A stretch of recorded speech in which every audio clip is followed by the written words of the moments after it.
नमस्कार, मी Sunita बुरकुल cooking with Sunita बुरकुल मध्ये तुम्हाला सर्वांचं खूप खूप स्वागत करते।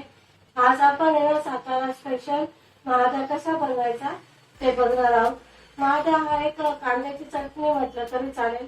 आपण प्रवासात किंवा डब्यावर वगैरे असं तोंडी लावायलाही करू शकतो। एकदम झटपट होणारा पदार्थ आहे।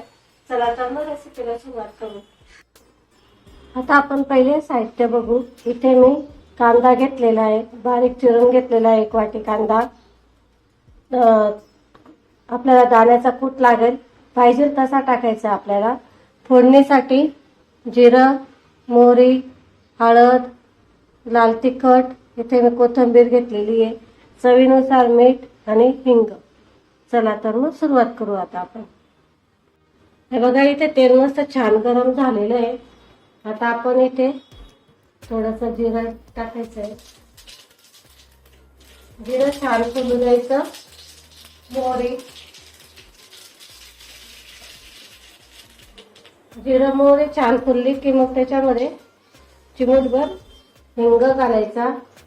त्यानंतर मग कांदा टाकायचा आहे।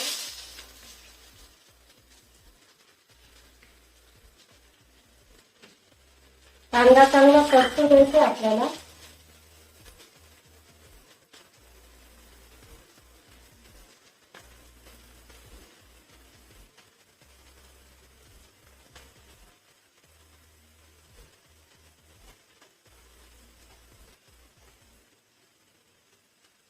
सातारा साईडला ही चटणी ना खूप प्रसिद्ध आहे, खूप छान टेस्टी लागते।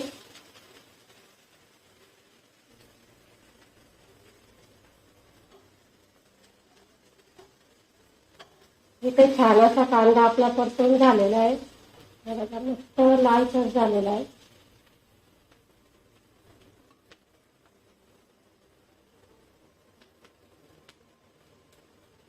लाल तिखट चवीनुसार टाका तुम्ही, तुम्हाला कितपत तिखट पाहिजे। थोडीशी हळद। या महादा करायला आहे ना, याचं काही मेजरमेंट नसतं, म्हणजे माप वगैरे काही नसतं याचं। तुम्ही किती घेऊ शकता, अंदाजे बनवू शकता तुम्ही, हे याचं माप नसतं।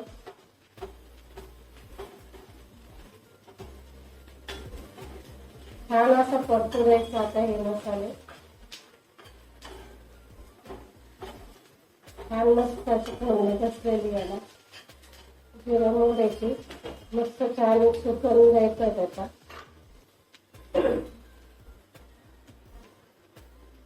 त्याच्यामध्ये आपण थोडंसं दाण्याचा कूट घालतोय, थोडा थोडा घालायचा। भाजलेले दाणे घ्यायचे, मस्त छान खमंग लागतो मग खायला महादा। त्याचबरोबर आपण त्याच्यामध्ये कोथिंबीर घालून घ्यायची, म्हणजे काय होतं की कोथिंबीर पण छान अशी परतल्या जाते।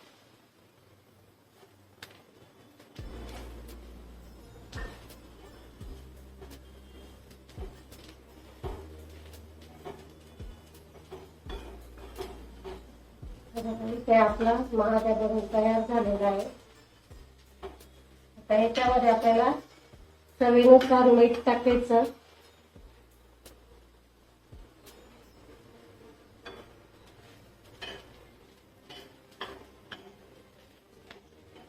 खूप छान मस्त टेस्टी आणि झटपट होणारा पदार्थ आहे। तुम्ही नक्की करून बघा या उन्हाळ्यामध्ये। तुम्ही गावाला वगैरे जाणार असेल प्रवासात, हा 8 ते 10 दिवस टिकतो, खराब होत नाही। कारण याच्यामध्ये आपण पाण्याचा अजिबात वापर केलेला नाही, त्यामुळे हा 8 ते 10 दिवस आरामशीर टिकतो। मस्त असा परतून घ्यायचा छान। त्यात आपला महादा बनून तयार झालेला आहे। बघा इथे आपला सातारा स्पेशल महादा बनून तयार झालेला आहे। खूप छान टेस्टी लागतो आणि 8 ते 10 दिवस टिकणार आहे, आणि मेन म्हणजे झटपट पदार्थ होतो। बघा इथे आपला मस्त झटपट तयार होणारा महादेव आपण बनवून तयार केलेला आहे. खूप छान टेस्टी लागतो आणि हा 8 ते 10 दिवस टिकतो. हा महादेव खूप झटपट बनतो आणि आपण प्रवासालाही घेऊन जाऊ शकतो. तुम्हाला जर व्हिडिओ आवडले असतील तर लाईक करा, शेअर करा आणि जास्तीत जास्त सबस्क्राईब करायला विसरू नका. आपण लवकरच भेटू पुढच्या रेसिपीला. तोपर्यंत